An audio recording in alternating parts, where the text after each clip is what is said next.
Buddy, can you hear me? Is there sound? Yeah, hi, Dr. Koska. How are you? Hi, I'm fine. Okay, so yes, we can listen to you. Perfect. Okay, with your permission, should we start our program? Sure, we have 5 minutes, but I am ready to start if everyone is ready too. Yes, yes, everyone is here and they are say welcome to you on board. Thank you so much. Thank you for the warm welcome. I'm really happy to see everyone. I wish I could be there, but this is the next best thing, right? Yeah. Okay, so let's start. Good morning and assalamu alaikum, everyone. Distinguished guests, speakers, and participants, I hope you all are feeling good. And you are more energized for another day of exploration of your knowledge sharing at this conference. And it's my pleasure to welcome you all to the second day of Tech High Ed 2 2023, Digitization of Teaching and Learning English. Today's program line is packed up with thought provoking sessions, and we begin the morning with a keynote address, and we begin with that promise that it broadens our perspectives on generative AI. Our first speaker is none other than Dr. Ilka Koska, a distinguished professor from Northeastern University, USA. Let me share some of her biographical details with you. Dr. Ilka Koska is teaching professor at Northeastern University in Boston, Massachusetts, United States, where she teaches English language courses to undergraduate and graduate students. Her most recent projects explore the potential of artificial intelligence for enhancing English language instruction in post-secondary settings, as well as the use of technology to implement flipped learning. Flipped learning is outside the classroom. Dr. Koska will be guiding us through moving beyond the fear and hype of generative AI, opportunities, challenges, and advice for English language teachers. So we dearly welcome Dr. Koska on board, and I hope you people are ready to listen to her. So let me ask her that, Dr. Koska. Now the ground is for you. It's over to you, and you can turn your mic on, and then you can start your session for this day 2 conference. Thank you so much for the warm welcome. I'm really happy to be back at Air University. Some of you might remember that I gave a webinar back in March. I was talking about interactive videos and flipped learning, and that seemed like just a short amount of time ago, but now here we are in November, and I'm back, and I'm so happy to be back with you, to learn with you, to talk with you about generative AI, because there is so much to talk about. So let me get started and share my screen. Okay, how does that look? Is that good? Okay. Yeah, so the title of my talk today is Moving Beyond the Fear and Hype of Generative AI. And as you heard, I'm a professor at Northeastern University in Boston, Massachusetts. So greetings from the US. Right now it's 11 p.m. Again, really happy to be back to talk with all of you. Before I start, I'd like to take a trip back to last year. Around this time last year, I was in a Zoom call with a colleague of mine who's a professor at Columbia University in New York.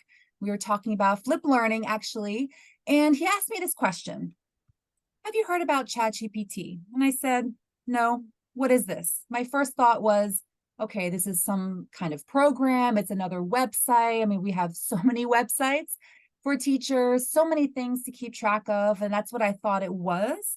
And little did I know that it was about to really revolutionize the next year for me and the field of education, and pretty much every other industry and field that we can think of has been impacted by ChatGPT in particular. So I remember my friend showed me, we were on Zoom and he showed me his screen and he put in an essay and he showed me a prompt and how it worked. And the essay came out in about, I don't know, 10 seconds. And my first thought was something like this, of course, with dark hair, but this is how I was feeling in that moment. My first reaction was fear. Why would my students need me? If they can have this program write an essay, what do they need me for? And I remember this so clearly, having this thought, feeling this sense of panic, feeling fear, feeling anxiety about this, and just thinking that this is a real game changer. So since then, when the anxiety has gone away, I have tried to just explore ChatGPT, and that's really going to be the focus of my talk today. Trying to understand it, explore it, use it, figure it out, just like so many of us. And I know at your university, I saw in the conference program that there are a lot of talks about ChatGPT and about AI more generally. I think we're all trying to just figure this out and understand what's happening. So fast forward to today, I think this is where we are as a field, the field of English language teaching and in education more generally. I see this real push and pull. I see the negatives, right? The resistance that many educators have towards generative AI, the risks that are inherent in these programs, and of course, the bias, the inaccuracies, the limitations, the technical limitations of these programs, as well as all the fear and uncertainty about job loss and how this is going to impact student learning, how it's going to impact how they write, how they think. But at the same time, there are opportunities for innovation, for educational reform, especially because these programs are so prevalent. They are available pretty much everywhere and for free. At least ChatGPT 3.5 is free. And they're easy to use, easy to access, and pretty simple to use. You don't have to be a technical expert. You don't need coding skills. You don't need any of that to use ChatGPT. Anyone can use it. And because it's so prevalent, I think there is a real need for critical AI literacy for our students to understand these as well and know how to use these tools in a critical way. So I saw again on the program that there are a lot of talks about generative AI, and I won't spend a lot of time on definitions because I really want to show you what I've been doing at my university. But I like this definition from UNESCO because I think it's very user-friendly. And they say that AI refers to systems which have the capacity to process data and information in a way that resembles intelligent behavior, and typically includes aspects of reasoning, learning, perception, prediction, planning, or control. So why do I have this beautiful bird, this parrot up here? Because Bender et al. Coined this term stochastic parrot to refer to AI in that it produces text. It's trained on enormous amounts of data and it produces text without really understanding it. So it resembles intelligent behavior. It produces it, but it doesn't produce really meaning. It doesn't know what it is. And I think this is where our role as educators shouldn't change and probably won't change, because there are some things that these models, at least not yet, cannot do. They can't cultivate interpersonal relationships with students. They can motivate and empathize with students like we can, teach critical thinking, foster a welcoming learning environment, both in class and in the virtual space, however we're teaching, provide meaningful feedback, and address students' individual needs, their motivations, their concerns, different personalities. So I think the humans in the loop is really, really important. And again, there are things that AI, I think, will never be able to do, things that as educators, we can leverage AI in order to help us do. So what are the opportunities for using generative AI to teach English? First, we can customize content for language development. This is something I've been doing a lot, customizing content based on the units that we're teaching, based on students' individual language levels. And thus that can help us increase our efficiency and minimize our workload. So I use a program, for example, called TWEE, TWEE, and I can put in a YouTube video and it can create warm-up discussion questions for me in about 3 seconds. It can create vocabulary. I mean, so many things that these programs can do that would take me a long time. We can also use generative AI to support low proficiency learners, so chatbots. And I think there's a real opportunity to innovate and enhance what we're currently doing. And I'm going to get back to this idea later. At the same time, there are significant challenges and significant concerns. So this quote here is something my colleague said 2 weeks ago in a faculty luncheon. She said, "I've been chat GPT'd." Hopefully you haven't experienced this, but I was chat GPT today when I was grading an assignment that students had to do. They had to write a resume, and I could see very clearly the chat GPT template. ChatGPT is not a verb, at least not yet, but we know what this means, that the student used ChatGPT to do the assignment. So I think the biggest concern in education has been with academic integrity and cheating, and questions of, if a student has ChatGPT write a paper or write part of it, then who's really the author? Are they really thinking about what they're writing? We know that other concerns are around hallucinations in ChatGPT and in these programs, and inaccurate responses. They produce bias and stereotypes. We know also that these detection tools to detect AI writing are not reliable, and they're particularly biased towards non-native writers, which is a huge issue. And there are also concerns about the erosion of human cognition. So again, if these programs are doing the thinking for us, if they're writing for us and we're not thinking about what we're writing, then what does that mean for cognition? So taking all of this into account, I have found that the best way that I have gone from knowing nothing about ChatGPT a year ago to now talking to other teachers about it and using it in my classes and doing faculty workshops and writing about it and presenting on it, the way that I have come to do that over the past year is by diving in. It really has helped me understand the complexities of this by using these programs firsthand to really understand what they do. So there are two main ways in which I have dived in order to understand generative AI and ChatGPT in particular. The first is by experimenting with it in class, and the second is with a project that I did with my colleagues this fall in which we collected some data. So I'm going to talk about both of those right now. But first, I'd like to provide some context. I teach in 2 pathways programs at Northeastern University. We're in the northeastern part of the United States, and our programs provide conditional admission to international students. So essentially, the university says that you have admission if you reach a certain GPA at the end of our programs. So students take a combination of ESL and credit-bearing content courses. That includes calculus, definitely not the one that I teach. I'm terrible at math. Includes calculus, sociology, history, macroeconomics, microeconomics, and those courses transfer for credit. So they're improving their English while they are earning credit at the university. And they're with us for either 1 or 2 semesters, depending on where they place in the graduate programs. Our undergraduate programs are 2 full semesters, so it's fall and spring. And this fall, I'm teaching actually in both of those programs. And since 2015, I have been implementing flipped learning in my classes. And just to ensure that everyone has the same understanding of flipped learning, I'd like to share a definition, because the activity that I talk about is based on flipped learning. So it is a framework that enables educators to reach every student.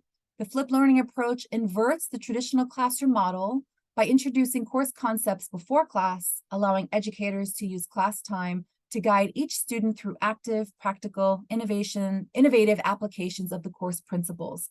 So a common definition, a very simplistic definition, is that with flipped learning, students do homework in class and they do classwork at home. But what they really do is engage with the content so at home. So when they come to class, they are prepared to apply it, to work together, to use the top of Bloom's taxonomy to evaluate, to analyze, to synthesize information, to do the skills and the activities that are typically more difficult. So the remembering, comprehension, defining, those lower level Bloom skills happen at home. We check comprehension, and then in class, students are prepared to engage with the content and to apply it to active learning. And with flipped learning and really any innovation, I've been thinking about this question of, well, should I use it? Do I have to use it? It is definitely trendy. It's a buzzword. But I can't help but think of this question of, what can it help me do better? I really shouldn't be using any kind of new technology if it's not going to enhance my teaching. So this reminded me of a definition that has been used in flipped learning, which is that pedagogy drives technology use, not the other way around. So this has helped me think of this question of what can ChatGPT help me do better? And I'm not, I didn't want to use it just to use it because I had to, but really it should be helping me with my teaching. It should be enhancing my teaching. Besides the teacher preparation, the workload piece, it should be helping me teach better in a more innovative way inside the classroom. So I started using it. This past spring, I used it in class. I asked my students if they had accounts. The majority of them did in our undergraduate and our graduate programs. I started just trying out different activities in my advanced listening and speaking class. And this fall, I'm teaching 2 other graduate classes. Culture and communication is a class that is content-based, so students are working on their language skills while also learning about culture in the United States and society. And I'm also teaching a writing course. So I've been experimenting since really January, since the beginning of the year, and still learning so much.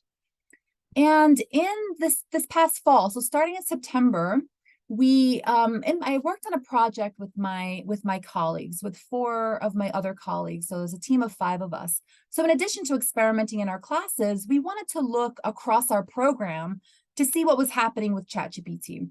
So we started the semester on day 1 with asking students what the purpose of education was. Why are you here? Why do you want to learn English? Why do you want to get a college degree at our university? What's really the point of it? To kind of frame the conversation of generative AI, which was to come. We also introduced the policies that our university had developed and the policies that are in our syllabus for using generative AI. And then we worked together to develop what we call focus activities across different courses that would allow us to really examine how we were using ChatGPT to enhance our teaching. We collected some data. We gave students an anonymous survey, and we really wanted to see what they thought about these activities that we did really on one day in class. We wanted to know what they thought. We wanted to know how much they were using it, what they thought about the class activities, and what they thought about using ChatGPT to learn English more generally. So we had 101 students who opted to fill out the survey for research purposes. And we implemented our activities and we took some notes that we all shared. And then we collaborated to look at this data and to reflect on it and to look for themes across the classes and across the different activities. So here's just a snapshot of the kinds of activities that we did in each of the classes. So the first 2 bars refer to the reading and writing class. This was for undergraduate students. Students read Amy Tan's essay called Mother Tongue, and they looked for themes of language and identity, and they compared these themes that they identified, major themes in the essay, to ChatGPT themes that they identified. So then they interviewed the author using ChatGPT and then looked for agreement between the themes that they came up with and the themes that ChatGPT came up with. In another reading and writing section, they wrote personal narratives based on their lives. We thought, okay, if cheating is a concern, then maybe we should have more personalized writing that would be more difficult to cheat on. So so students wrote personal narratives and they asked ChatGPT to write a narrative based on their life, and then they compared and contrast them. And interestingly, they found that ChatGPT had made up parts of their life, things that had never happened. So we'll get back to that.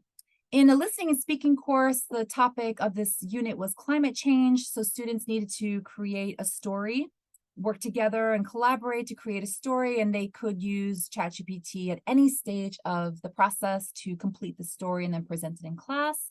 In a sociology class, this is one of the credit-bearing classes that students take. They watched a documentary about the Pilgrims arriving in Boston, and they compared letters that they had written from Native American leader to ones that ChatGPT had written. And then the last one was from my course. It was the focus of the lesson was on university email etiquette. So that's what I'm going to explain in more depth since this was my activity. So why do I teach email etiquette? Just as a side note, it's because emails are really the main mode of correspondence at our university. I know in other places, students sometimes call their professors on the phone, or they use WhatsApp or other kinds of social media. But in our university, it's really email etiquette. So that's one reason, is that students need to write appropriate emails at our university. Another reason is that they often are unsure about how to write these emails. So with guidance, they tend to really appreciate it. They tell me a lot of times that this is their favorite lesson. For me, it doesn't seem super interesting, but they always say that they really appreciate it because they know how important writing good emails is. And another reason why I chose this topic for using ChatGPT is because I feel like I've gotten emails that have been ChatGPT'd that didn't sound like the student wrote it. How do I know? I don't know for sure. I think we'll never know for sure, but I could just tell. I just had a feeling that this didn't sound like a 19-year-old student had written it. So the goal of my activity on this one day, this focus activity, wanted students to identify elements of appropriate emails. So what is an appropriate email? What does that mean? What makes it appropriate? And then be able to apply what they've learned to write a formal email on a variety of topics. So one topic was, I need an extension on a paper. Another one was, I'm sick and I can't come to class that day. So they needed to respond to a prompt. And through this activity, and this is something, email etiquette I've taught for years, I wanted to see how I could increase students' critical AI literacy skills within this lesson, within the same lesson, to help them understand how ChatGPT works, how to write prompts, and then how to analyze the output, which I think is the most important part. So this is where flip learning comes in. Like I said, I've been flipping for a very long time. I still flip my classes. So outside of class with email etiquette, students watched 2 videos that I created, and they needed to take notes, and they needed to fill in a handout that had very basic comprehension questions. And then in class was the application piece, where they worked together to write emails based on different prompts and then practice what they learned at home. And then the next step, which was new for me, was using ChatGPT to also write emails, to provide a platform for comparing and contrasting what students had done outside of class, and then presenting their comparisons, their analysis to each other. So this is just, these are some screenshots of what the out-of-class work looked like.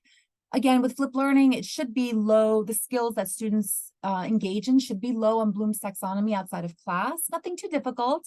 So these are the videos that I created. You might notice here that, I don't know if you can see it, but they're each under 10 minutes. So the first one is 7 minutes. The other one is 4. Videos should be fairly short. And then they needed to complete a handout with comprehension questions. And I was able to check these before students came to class, so I could see what areas we needed to review and what they understood, what they didn't understand. But usually they do a good job with these. And then what I love to do with students and what they typically enjoy also is collaborative writing. So this is a group of my students. I love to use Google Docs. I think it works really well because when I am at the front and when I'm walking around, I can see what each group is doing. I also have a record of their writing there. I can easily comment using not track changes, but suggesting mode. They can see each other's, and I can just quickly project it. So it really is so easy for students to use different laptops and work together. So this was a prompt where students had to request an extension for an assignment. They wrote an email on their own, and then they put their email, the prompt, into ChatGPT. And this is where the critical analysis really came into play, which I thought was so interesting. So right away, students notice things like the length, right? Like this is a very long email to ask for an extension on an assignment.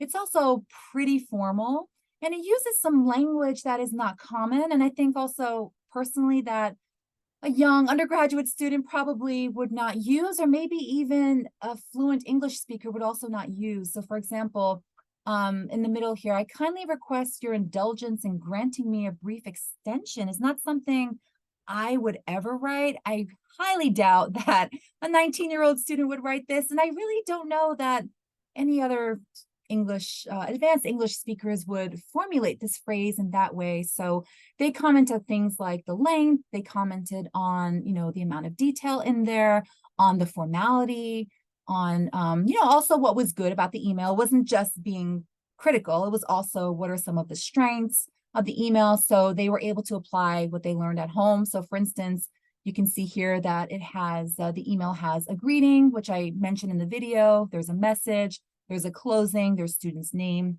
and so forth. And then they wrote their comments here in on the side in margin comments.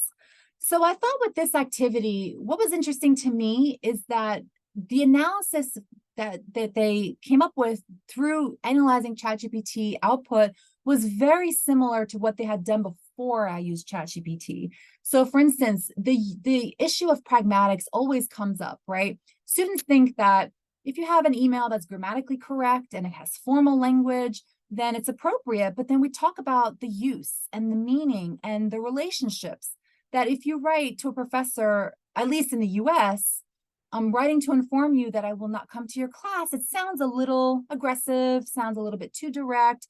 I was telling my students in the videos that it's a little nicer to ask for a request. So I was wondering if you could kindly excuse my absence, or would it be possible to have an extension, something like that, that sounds a little bit more natural. So these are pretty much exactly what we were talking about before ChatGPT.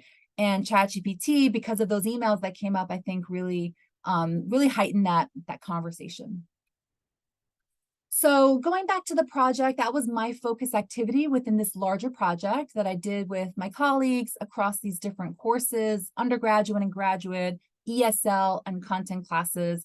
We found that students generally had positive attitudes towards using ChatGPT, both for using it in the focus activities and for using it to learn English more generally. So you can see here they scored 3s and 4s. They're very positive. That's about 80% for each of these questions. So they generally have positive attitudes towards it. And we found in our analysis of the survey data, and also our reflections, our personal reflections on our lessons, we found 3 major themes that came up a lot. The first one was that using ChatGPT in our classes helped to enhance student-centered learning. And students really picked up on this. Student-centered learning is very important to our approach in our Pathways programs. We want our classes to be as active as possible, as collaborative as possible. Flipped learning always allowed me to do that, and I think it helped to enhance that. One student said it can help us get some answers faster and make the class more efficient because they can ask ChatGPT, they get the answer right away, customized and specific to what they were asking. Another student said, ChatGPT has allowed me to make our responses more complete by presenting alternatives to them, which allowed us to make a more reasonable analysis of the most ideal response to a set of questions. So this is going back to what I said earlier, that I think ChatGPT can really enhance what we're already doing. Another theme that came up that we were happy to see was that using ChatGPT in class with students provided a valuable opportunity for critical analysis in class with students. And if students are going to be using these tools, I think this is probably the most important skill that they're going to need. They can't just look at the output and take it. They need to really look at it, think about it, analyze it. They can't just accept it for whatever comes out of ChatGPT. So students picked up on this, which made us happy. One student said, it's up to us to judge its accuracy. Its answers are not 100% valid. Yes, student, that's right. Another one said, using ChatGPT can help us to compare and contrast our answers and ChatGPT's answers. And in order to do this comparison, they needed that content knowledge first. So they needed the knowledge of the history in the sociology class. They needed the knowledge of what makes an appropriate email. They needed knowledge of the mother tongue essay that they had read before class. And then from there, they have that foundation in which they can critically compare and contrast their ideas with what ChatGPT produced. And the final finding, again, we had a lot of data. The survey included both open-ended and closed-ended responses, but this was the third major theme that came up so much, is that students recognize ChatGPT as a tool. That's it, not as something that's going to help me cheat, something that's going to replace my teacher, something that's going to, just take the place of my own learning, but as a tool, as one of many tools that they already have in their toolkit. And this reminds me, so many things about using generative AI reminds me of my previous work, When I was researching plagiarism as a doctoral student, I looked at Turnitin, and I had the same feeling that Turnitin is one tool that could help us look at source use and analyze it. It's one of many tools that we use, and I was happy to see that students recognize that as well. One student said, GPT is a smart tool. However, my personal reluctance to use GPT to assist me to finish my paper in any way academically would make me feel like I wasn't studying. So they shows that students really this student wanted to be doing their own work. Another student said, I never tried using or used ChatGPT to learn English. And also I prefer to have a teacher because I think the teacher can easily understand me and know what is the problem for me and help me fix it. So again, they didn't really, and I found this in the spring as well, that students didn't seem so enthusiastic about ChatGPT that now it's going to make my life easy. I never have to do my own work. They were pretty skeptical, which is what I think we want them to be. We want them to be skeptical and see it as a tool, not as a replacement for us or for their learning. At the same time, there were some concerns that students expressed, although there were more positive attitudes towards ChatGPT, but they also expressed concerns. One student said, I believe that using ChatGPT in class stops you from improving as a human being as it makes you lazy. Furthermore, ChatGPT has a correlation to each life. As people start to be lazy for writing assignments, they start to make a habit for laziness. So essentially, if you're using ChatGPT, you have to be careful because it could make you lazy with everything else. Another student said ChatGPT has both good and bad aspects. You can't rely on it completely, right? And this, again, like any other tool that we have as teachers, I think this is exactly right. So there were some limitations to this project. We did one activity across 5 classes. I hope to do more in the spring. We were the researchers, so to speak. So we were giving students a survey in our own classes, and we tried to minimize coercion by making the surveys anonymous and by giving students the option to not submit their answers for research purposes. But we wonder if the novelty of using ChatGPT for some of them for the first time led to this excitement and this overly positive attitude towards it. We're not sure. And another limitation for us was that it was, in all honesty, it was somewhat time consuming to get together, to plan, to review each other's lessons, to discuss the data. All of our planning was 2-3 weeks before the fall started, which is typically our busiest semester. So some other reflections on this project and on the students and on my teaching with using ChatGPT. I think what worked well was that we included students' voices. We asked them for their feedback. We asked them for what questions they had. We asked them about their concerns. And I think bringing them into the conversation is really important because we didn't want to have a top-down approach to using ChatGPT. We didn't want to focus on cheating. We didn't want to focus on punishment and what's allowed, what's not. We wanted to really explore the use of this tool together with our students, and that included getting their feedback and hearing from them, hearing their voices. Like I said before, we wanted to minimize coercion. We gave students an anonymous survey, and we also didn't want students to feel like they had to create a ChatGPT account for our class. So if, some students had real concerns about privacy and about their intellectual property, and we wanted to respect that. So we were prepared with paper copies of prompts that they could have used for analysis in class. So for example, the emails, if there were some groups of students who didn't want to create a ChatGPT account and analyze emails, I had paper copies of other emails that they could have used from ChatGPT. Again, we didn't want to force them to create an account to violate their privacy if they didn't want to. Another way we got around it was we made sure to put students in groups of at least one student in the group who already had an account, who was already using it. So again, didn't want to make students create an account if they weren't comfortable. And I think the final thing that led to the success of this project was that we used it openly. We talked about the university policy and what it meant. We had in-class discussions about it. We asked students point blank, are you using it? How are you using it? What do you think about it? I think in the spring, I noticed that some of my students were scared to admit that they had a ChatGPT account. And I had to say, it's okay. You can admit that you have an account. You're not going to get in trouble. Let's talk about it. And I think that led to the success of this project and helping us get the insights that we needed from them. As Ethan Malik says, the only bad way to react to AI is to pretend it doesn't change anything. And this has been very comforting to me because at times I really don't feel like a technical expert. I don't have a background in computer science or coding or anything like that. And it's been useful to know that whatever we're doing as we explore and experiment is going to be helpful. Because the toothpaste is out of the tube, this is an analogy I like to use a lot. It's out there. It's not going to go away. In fact, these generative AI programs and tools are only going to get faster, more sophisticated, more widespread. So we, again, collectively, I think as a field, need to really think about how we're using it.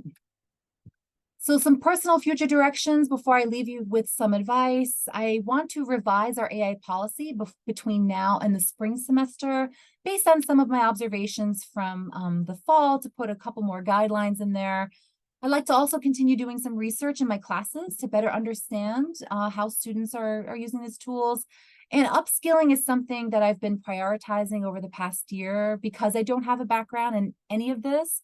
And this was all completely new to me a year ago. I have been attending webinars and reading and watching YouTube videos and looking at the resources that people share on LinkedIn has been extremely helpful for giving me the foundation that I need in order to understand generative AI. So I'd like to leave you with some advice, and hopefully this is advice that I tried to take, and hopefully some things to think about as you continue on in the conference and then, return to teaching. Nation and McAllister, in their book on curriculum design, this is not a book on AI at all. This is a book on curriculum design, but they said that innovation is an inherently messy, unpredictable business. And I think that quote is just so perfect for what we're facing right now with generative AI. It's messy, it is unpredictable, it's dramatic at times if you've been following what's happening with the company. A lot of drama over the past week with the CEO and with the board and what's been going on. It's messy. And with this mess, so to speak, with innovation comes change, right? And I think we have to be very careful about how we manage change. This is something I learned when introducing new curriculum innovations. We have to be mindful of our colleagues, we have to be sensitive to their concerns, right? What they think. And we can do this by communicating any changes clearly. So if we're implementing a new policy, discussing it with them, making sure everyone understands it, giving everyone time to process change, listening actively to concerns, to questions, and just, again, being sensitive to the complexity of all of this. I think, as I said before a few times, it's really important to work with our students and really try not to have a top-down approach, but think of ourselves as a community of practice within our own classrooms, and our students are equal participants. I think they appreciate it. I think it helps us really understand teaching with generative AI a lot more. So working with them is super important.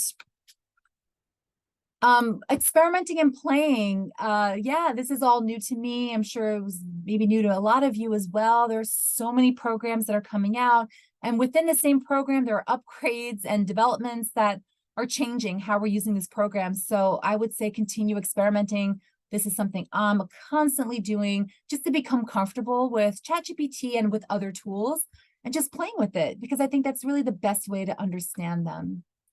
Collaboration is also key to any teaching endeavor, particularly to this, to using generative AI, because it's so new, because it's so unpredictable, because it's so complex. Working with others at your university, at other universities, and what I personally love, and that's why I'm so happy to be with you today, is learning from colleagues in different countries. It's so interesting to hear what English language teachers are doing in Europe. I was talking to some colleagues in Kuwait about a month ago, and within different institutions in the United States, and now I'm talking to all of you in Pakistan. It's so interesting to hear what everyone else is doing and to work with them and to share lessons and ideas and exchanges and do projects together. the final result is always better when you work with your team. So number 5, build on what you already do. I think my example of using flipped learning and adding to it is a good example of this. With any innovation, I don't think it's wise to completely revamp what you do, completely change it, start from scratch, but instead it's better to build on it, to experiment, to try different things, and to keep the fundamental principles of our teaching and our teaching approach with us. And then finally, the past year for me has been personally very humbling. I think it's important to remain open-minded to new tools, to new ideas, to both people who are excited about generative AI and be open to listening to those who are not. And I have seen this so much where some of our colleagues in the US, they'll say things like, AI has no place in education. I will never use it. They really are actually disgusted by ChatGPT and what these tools can do. And it's important to listen to those perspectives as well, so we can have a balance. So thank you so much again for listening, for being with me, and for inviting me to visit your university. I'm just so happy and grateful to be here. And I would love to hear from you. So here's my email address. If you'd like to send me an email, please feel free. I would love to hear what you thought. I'm also very active on LinkedIn. As I just mentioned, I'm upskilling. So LinkedIn has been an excellent resource for finding articles, for hearing about webinars and what's happening in the field. Please feel free to find me on LinkedIn. And with this, I will stop sharing. And I believe we have some time for questions. So I'd love to hear from you if you have any questions. Yes, thank you, Dr. Koska, for setting up the stage with your insightful keynote. Now let's continue with some questions from the audience. So Maria would help me to move the mic. If you have any question in your mind, you can ask Dr. Thank you, Dr. Koska, for your excellent presentation and just sharing your thoughts and your research with us and your project. I just want to know about your university policy for AI. You just mentioned that you have a policy for that. So if you could just talk about a little bit what it is talking about with regards to students doing their assignments and other things like. Yes, that's a great question. So our university developed a policy sort of late in the game. It was just August where they created a one-page statement that's sort of user-friendly for students. It's kind of written in informal language that students can understand. And if I could find it quickly, I can pull it up and show you. I'd be happy to share it with you. But they, just to summarize what our university said to us as instructors, they said that it's really the nuances of using these tools is up to the individual instructor. So there are some basic guidelines from the university, and then there are some more general guidelines from the university, and then more specific guidelines that we developed in our classes. And for some reason, I cannot find it right now, but oh, here, I have it right here. So I'm happy to share my screen again and show it to you. This is what the university gave to students, and I hope it's large enough, make it a little bit larger. So again, it's kind of user-friendly, written in student language that they'd understand. It's not super formal. So they start with, what AI can and can't do for you as a learner, focusing on the learning. The first sentence is, it takes a lot of work to get into college, and it's also significant financial investment. In the United States, this is true.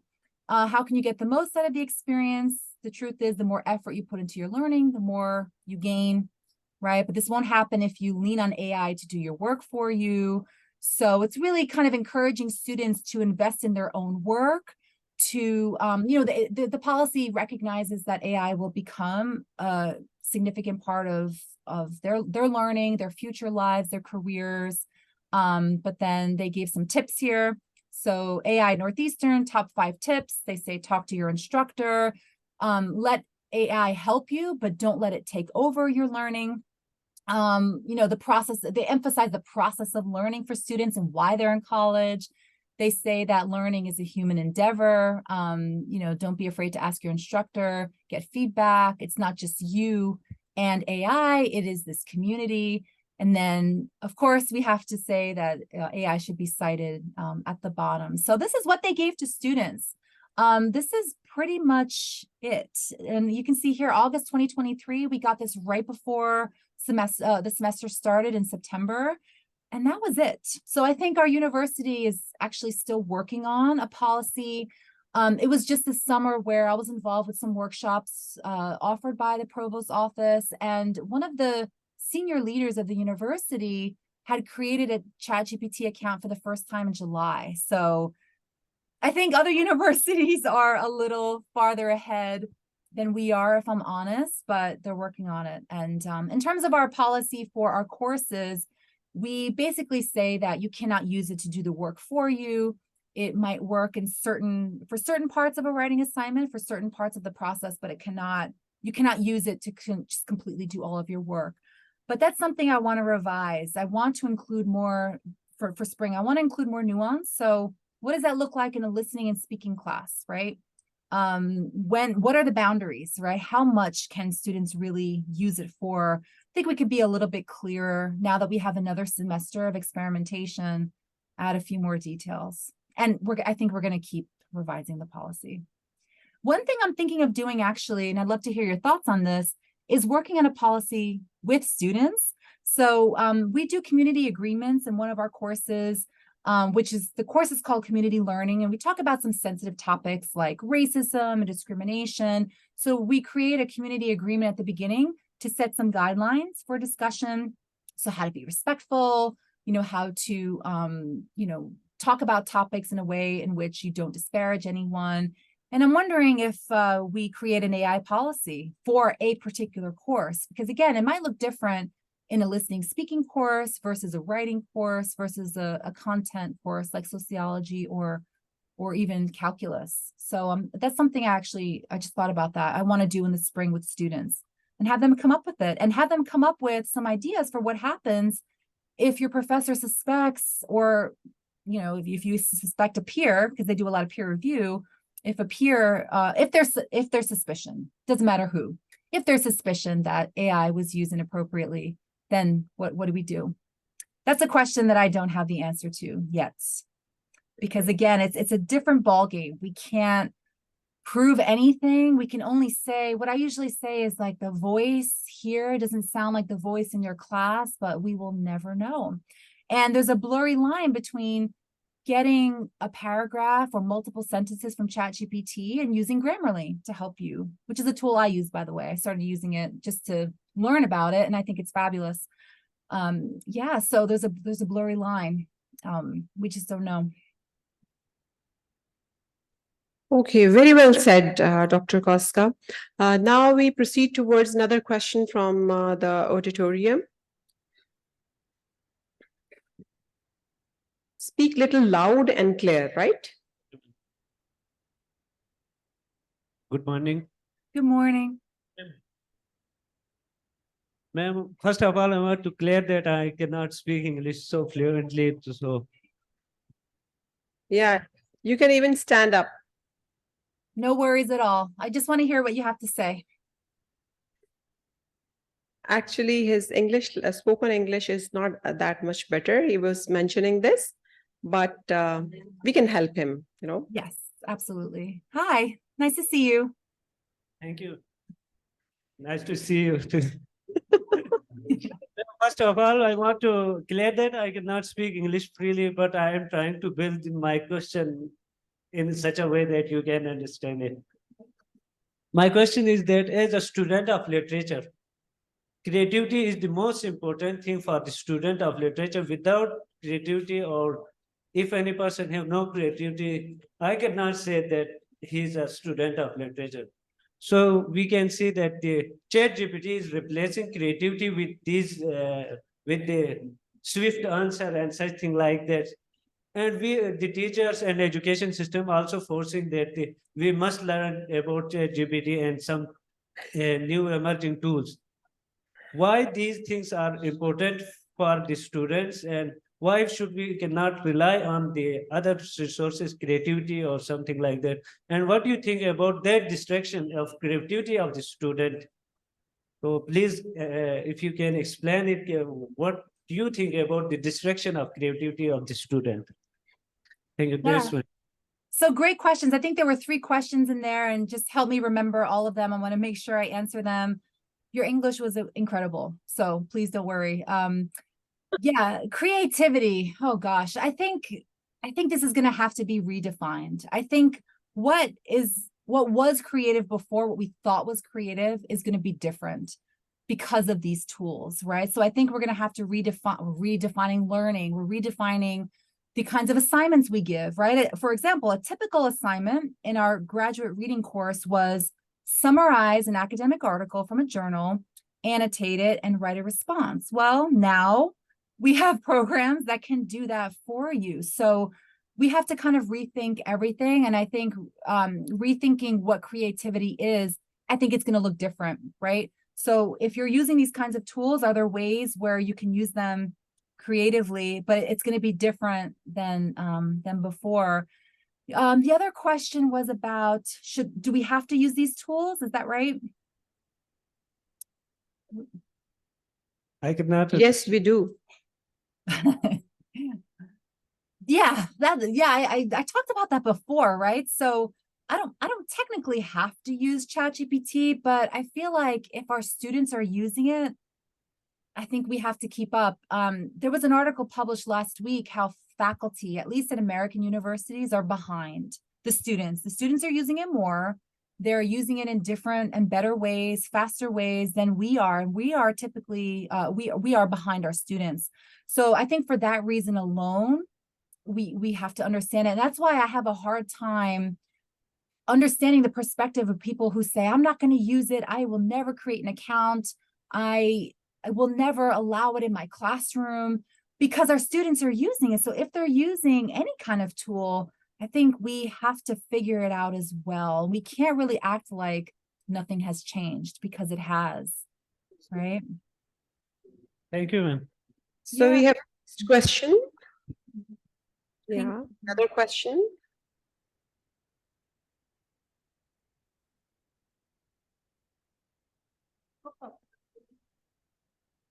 Good morning. Hello. This is Uzma. Well, just taking one point from you, this is about the emerging technologies and AI. I would say that the role of teacher, particularly in ELT, it's a challenge, because the learners that we are dealing with are I think, technology natives. They are far more ahead of us. So, so what would you suggest us? So, what are your suggestions in this regard? Yeah, suggestions for keeping up with students? How to keep up with them?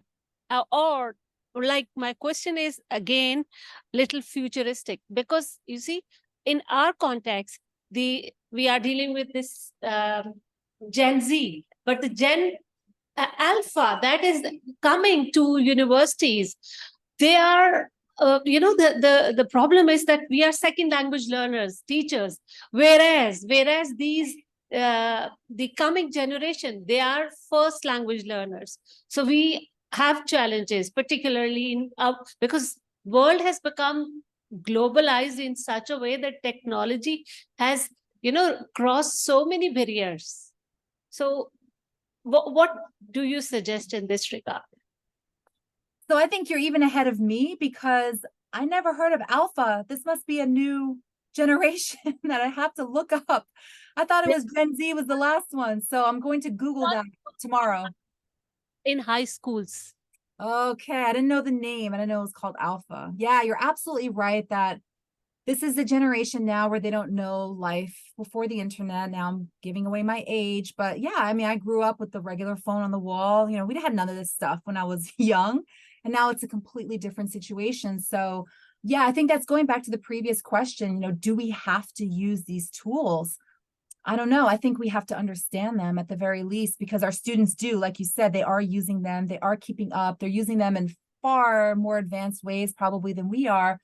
But at the same time, one thing that students don't have is our expertise, right? And I think this is regardless of if you're you teach English and you're a native speaker, non-native speaker, whatever that means. I don't think that matters, because it really is about the technology and it's about the pedagogy. And that's where we have them beat. That's where we have the expertise. And that's where they probably, unless they study this, wouldn't catch up to us, right?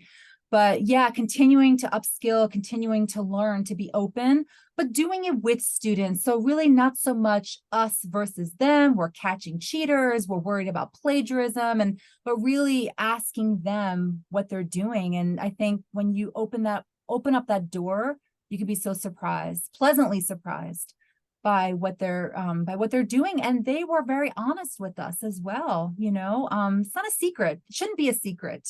I don't think we're at the point now where this is going to be a secret anymore. There's I think over 100 million users of ChatGPT. This is no secret. This is nothing to be ashamed of, but working with them instead of us versus them, I think will help, and continuing to upskill and drawing from everything that we already do, everything that we know about pedagogy.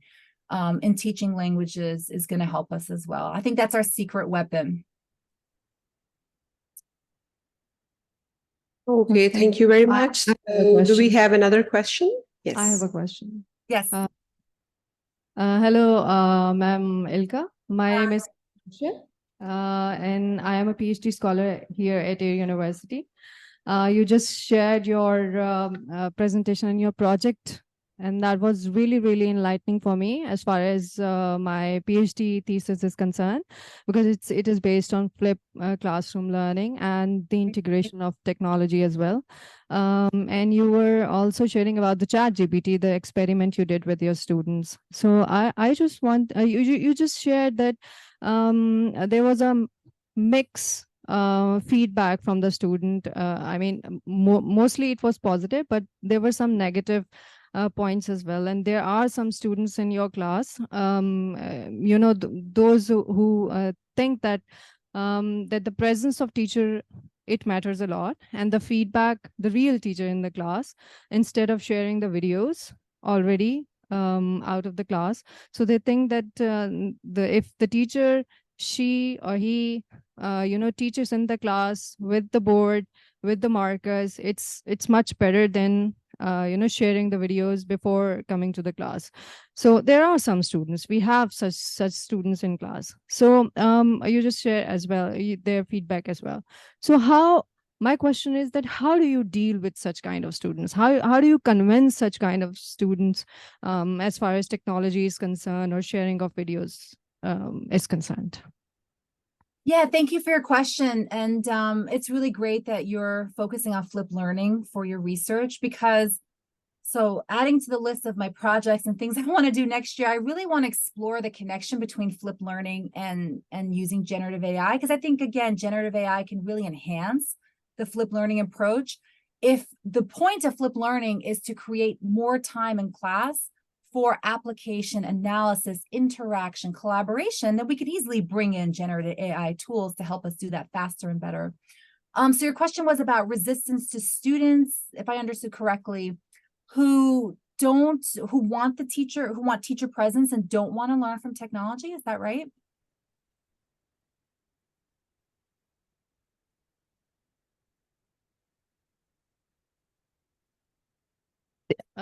They say that the teacher presence, instead of already sharing the videos out of the class, the teachers present, they resist that. They say that your presence in the class with marker, that's more important. I mean, it's a traditional method. I mean, you use traditional method instead of using technology and flipped classroom, such kind of thing. So they say that your presence is more important. I mean, if there are some questions, I would ask the question, or they would ask the question then and there in the class. That's the problem. They are convinced more towards the traditional teaching instead of this new way of teaching. This is the question. Right. So the teacher at the front of the room, and they can sit and listen, right? I mean, that's easy, right? That they like it because it's easy. They can just go and relax and listen, and they just absorb the information. But the question is that going to lead to learning? And is that going to lead to language learning? So I think the question here is about student buy-in. So two things. First, I would say that with flipped learning, the teacher is even more important. because when we are in class and they're working together, we're going around to the groups, we're helping them. They are working, they need our feedback, they need feedback from each other. So they really need the teacher to do these skills and these activities that should be ideally more difficult than what they can do by themselves. And the teacher presence, the feedback, the support, the help, the monitoring, learning is what they need us for. The other thing I would say about videos is that, this is a question that comes up with flipped learning. Who should do the videos? I personally believe that it's good to have a mix, because a mix of teacher created and videos from other people. Why? Because I want my students to be exposed to different varieties of English. So I speak American English. I'm originally from New York. That's my dialect. I think it's important for them to hear other varieties of English, to hear other speakers from Englishes from all over the world. But also I think, when we create our own videos, which I tend to do, that's teaching. You could tell your students that you are teaching them. You're still with them. They're listening to your voice, whether they like it or not, whether they like my voice or not, they're listening to it outside of class. So if I create a video like I did with email etiquette, they're learning from me just like they would if I'm standing in front of them and teaching them. But the benefit is that we have the class time to do things that are more interesting and more fun, where they can use the language. So they're still learning from me, probably learning more because they hear me and see me with these videos outside of class as well. So that's what I would say to them. They're still very much learning from you in a different way, but probably in a more significant way. Thank you, Dr. Ilka. Mm-hmm. This is Farzana here, head of English department at A University. Yep. We're talking about all these experiences. We could really relate to it because we are all language teachers. And it was such an enriching experience by listening to you. So first of all, I would like to thank you for Thank you. your precious time and interacting with us in this manner. Thank Secondly, I would like to connect my question with what that student was saying regarding creativity. Mhm. Yes, our creativity is being challenged. Yes. And I think that we need to look into new avenues that how can we, redefine that creativity. But with that, closely linked to that concept is the concept of plagiarism. Yes. And do you think that we need to redefine plagiarism as well? Probably. I think so, because what is it going to mean, right? What does it mean if you're getting ideas from ChatGPT, or you're inputting your paper and it's giving you feedback and correcting your grammar? Is that plagiarism? Like, where is the line? I think the line was difficult before, but now it's even more difficult. And I wonder I don't have the answer, but I wonder how this is going to impact authorship, intellectual property. If I'm using significant pieces of ChatGPT output in my paper, is it really my paper? Are those really my ideas? I really don't know. I think all of that will change. I think it's such a significant change in education more generally that it's going to redefine everything, including creativity. So I wish I had the answer. I really don't, but we will see. But it will change. I don't understand how it cannot change. I totally agree. Maybe we would go into some sort of interdiscursivity and legitimize it somehow. I don't know, but that has to be done maybe. It has to be, or we just treat ChatGPT and other tools like a source and cite it like APA wants us to do. They want us to cite it. But again, if it's changing sentences or giving you helping you brainstorm, that's before we even put anything on the paper. So I really don't know, but it's going to have to change. Thanks for your comments. Thank you. Okay, thank you very much, Dr. Costa, for answering these questions. It was an eye-opening session for us. And in the morning, when I was listening to the news that Atman, CEO OpenAI, has recently resigned, and his team is going to be resigning in some days. So how things would be furthered on by the new team would be another open question to answer. But here we end up with the thank you note for you. Thank you for being there. And we wish you were here in Pakistan and we would have an honor to host you here. So, yeah, anyways, thank you very much for this insightful session. Yes, thank you all so much. I really appreciate your questions. I'll take them back with me to my colleagues. And I really love seeing everyone in the audience. So enjoy the rest of the conference. And thank you so much again from the bottom of my heart for inviting me. Please feel free to email me or connect with me on LinkedIn. I'd love to hear from you. Oh, great. Thank you all. Have a good rest of the conference. Thank you. Same here. Bye-bye.